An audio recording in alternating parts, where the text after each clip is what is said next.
இது 100 விழுக்காடு உண்மை சம்பவம்.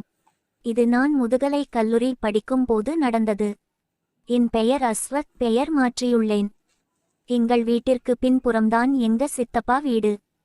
அவர்களுக்கு ஒரே பையன், அவர் பெயர் முரளி. அவரது மனைவிதான் என்னுடைய முதல் தேவதை. அவள் பெயர் பேபி, செல்லமாக சொல்லவில்லை. நிஜ பெயரே அதன். அப்போதைக்கு எங்க எரியலையே அவங்கதான் அழகு. 2 குழந்தைக்கு அம்மா மாறியே இருக்கமாட்டங்க. அவ்வளோ அழகு. சொல்ல வேண்டும் என்றால் நடிகை ரோஜா போல இருப்பாங்க. நல்ல கலர். ஏரியால நிறைய பேர் அவங்களோட ஜொல்லு வர அளவுக்கு வழியுவங்க. அண்ணா அண்ணி இருவரும் காதலித்துதான் திருமணம் செய்து கொண்டனர். அவர்களுக்கு ஒரு பையன், ஒரு பொண்ணு. அப்பொழுது பையன் 6ஆம் வகுப்பும் பெண் 4ஆம் வகுப்பும் படித்து கொண்டு இருந்தனர். அண்ணன் முரளி பஜாரில் கடை வைத்திருந்தார். அதனால் காலை 9 மணிக்கு போனால் இரவு 11 மணிக்கு தான் வருவார். அதனால் பசங்க ஸ்கூல் விட்டு வரும் வரை தனியாகத்தான் இருப்பார்கள். சரி, எப்படி எங்களுக்குள் பழக்கம் ஏற்பட்டு படுக்கை வர போனது என்று பார்ப்போம். நான் கல்லூரி முடித்து மதியம் வீட்டில் சும்மா தான் இருப்பேன். அப்பொழுது அவங்க வீட்டுல ஒரு லேப்டாப் வாங்கி இருந்தாங்க. அதை யூஸ் பண்ண சொல்லிக் கொடுக்கவும், எங்க அண்ணி பசங்களுக்கு கேம் சொல்லிக் கொடுக்கவும், ஏதும் நியூ மூவிஸ் வந்துச்சுன்னா அப்லோட் பண்ணி கொடுக்கவும் அடிக்கடி போயிடு வருவேன். சில நேரம் அங்கேயே ரொம்ப நேரம் இருந்துடுவேன். இப்படி போய் கொண்டே இருக்கிறப்போ என்னோட காலேஜ்ல நடந்ததெல்லாம் கேட்பாங்க. நானும் சொல்லுவேன். லவ் ஏதும் பண்றியா அப்படிலாம் கேட்பாங்க. நான் அதுக்கெல்லாம் அழகா இருக்கணுமங்க அண்ணி அப்படின்னு சொன்னேன். அதுக்கு அவங்க உனக்கென்ன சிவகார்த்திகேயன் மாதிரி இருக்க அப்படின்னு என் மேல செல்லமா அடிச்சு சொன்னாங்க. சரி, நீங்க எப்படி அண்ணனை லவ் பண்ணீங்கன்னு கேட்டேன். அப்புறம் அவங்க லவ் ஸ்டோரி சொன்னாங்க. அப்புறம் சட்டென்ன உனக்கு ஒன்னு தெரியுமா? உங்க அண்ணனுக்கு முன்னாடி என் ஸ்கூல் டேஸ்ல ஒரு பையனை லவ் பண்ணேன். அவன் அச்சு அசலா உன்ன மாதிரியே தான் இருப்பன்னு சொல்லிட்டு என் கண்ணையே சிமிட்டாம பார்த்துட்டு இருந்தாங்க. நானும் பார்த்தேன். திடீர்னு ஒரு சவுண்ட், சித்தப்பா நாங்க அடுத்த ஸ்டேஜ் போயிட்டோம். வாய்ஸ் சிட்டில பாப்பானால தான் இல்லைன்னா முன்னாடியே வின் பண்ணி இருப்போம்னு சொன்னான். ஆமாங்க, அவங்க பசங்க இருக்கும் போதுதான் நாங்க பேசிட்டு இருந்தோம். இப்படியே ரொம்ப கிளோஸா பேச ஆரம்பிச்சிட்டோம். அதுல இருந்து சிவகார்த்திகேயன் பாட்டு வந்துட்டா என்ன ட்ரெக்டா பத்தே பாட ஆரம்பிச்சுட்டாங்க. நானும் மேல் வாய்ஸ் வந்தா நானும் பாடுவேன். அப்போதான் வருத்தப்படாத வாலிபர் சங்கம் மூவியே ரியல்ஸே ஆகி இருந்தது. அதுல வர பார்க்காத சாங்கா அடிக்கடி பாடுவோம். அப்புறம் பக்கத்துல உட்காரது, பேசறது, என்னைய கிள்றது இப்படி போயிட்டு இருந்துச்சு. ஒரு நாள் ஸ்னேயா மலாய் 2 days. அதனால ஸ்கூல் காலேஜ் எல்லாம் லீவு. அதனால எங்க அண்ணி பசங்க காலையிலேயே என்னைய எங்க வீட்டுல இருந்து அவங்க வீட்டுக்கு கூட்டிட்டு போயிட்டாங்க.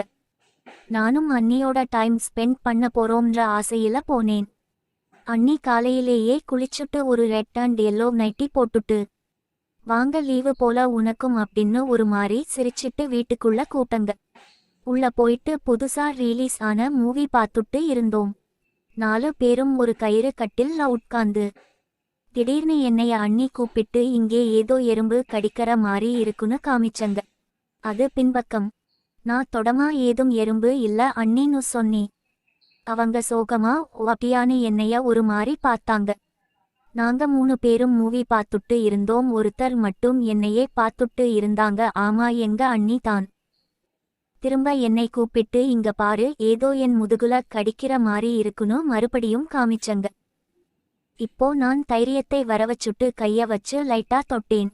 உடனே எங்க அண்ணி, பையன் ஏன்மா சும்மா நொயன்ற, நாங்க படம் பாக்கிறோம்லன்னு கத்தினான். அத கேட்டுட்டு வெளியில போயிட்டாங்க. போயிட்டு கொஞ்ச நேரம் கழிச்சு என்னைய கூட்டங்க. நானும் எப்போ கூட்டுவங்கன்னு தான் வெயிட் பண்ணிட்டு இருந்தேன். குரல் கேட்டதும் சட்டென்ன வெளியில வந்து பார்த்தேன். பின் பக்கமா திரும்பி நின்னுட்டு இருந்தாங்க. நான் பக்கத்துல போய் எங்க அண்ணி கடிச்சதுன்னு கேட்டேன். அவங்க திரும்பி என் கண்ணை ஏக்கத்தோடு பார்த்துட்டு இருக்கப்போ 2 பேரும் படம் முடிஞ்சிருச்சுன்னு வெளியில வந்தாங்க. சரி, 2 பேரும் போயிட்டு தோசை மாவு வாங்கிட்டு வாங்கன்னு கடைக்கு அனுப்பிச்சு விட்டாங்க. நாங்க 2 பேரும் அவங்க போனதும் ஏதும் பேசாம அமைதியா வெளியில நின்னுட்டு இருந்தோம். அப்போ எங்க அண்ணி, மழை திரும்ப வர மாதிரி இருக்கு, வா உள்ள போலாம்னு கூப்பிட்டங்க. சரின்னு உள்ள போயிட்டு நான் கட்டுல உட்கார்ந்தேன். அவங்க நேர கிச்சன் போயிட்டு என் பக்கத்துல வந்து என் மூக்க புடிச்சு இழுத்தங்க.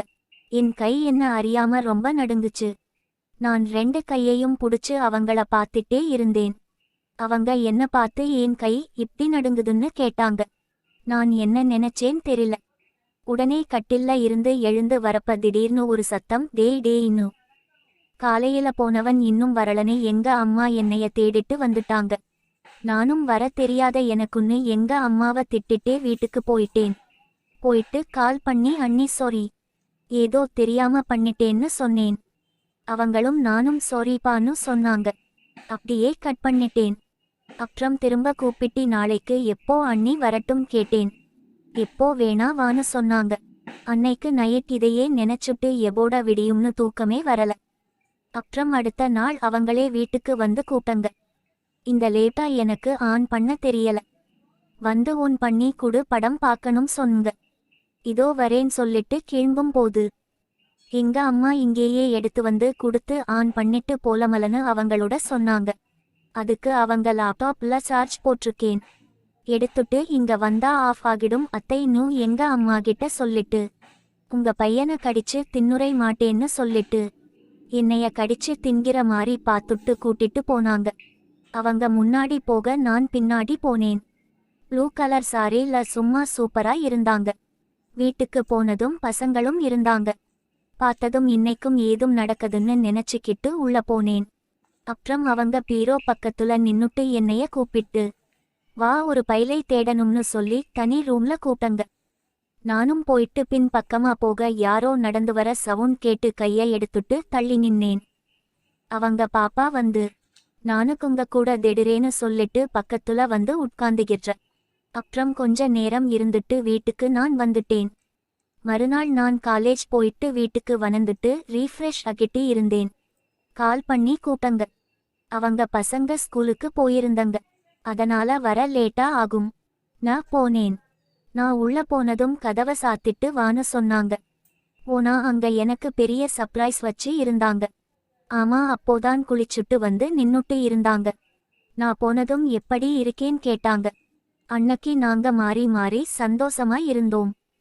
அப்புறம் காலேஜ் லீவு விட்ட அவங்க பசங்க இல்லாத அப்போலாம் எங்க உறவு தொடர்ந்தது. நிறைய வெளியில போனோம். அப்புறம் எங்க ஏரியால ஃபங்க்ஷனா ஒன்னா போவோம் பைக்ல. அப்புறம் எனக்காக சாரில இருந்து சுடிதார்லாம் போட ஆரம்பிச்சங்க. ஒரு லோவேர்ஸ் மாதிரி சுத்த ஆரம்பிச்சும்.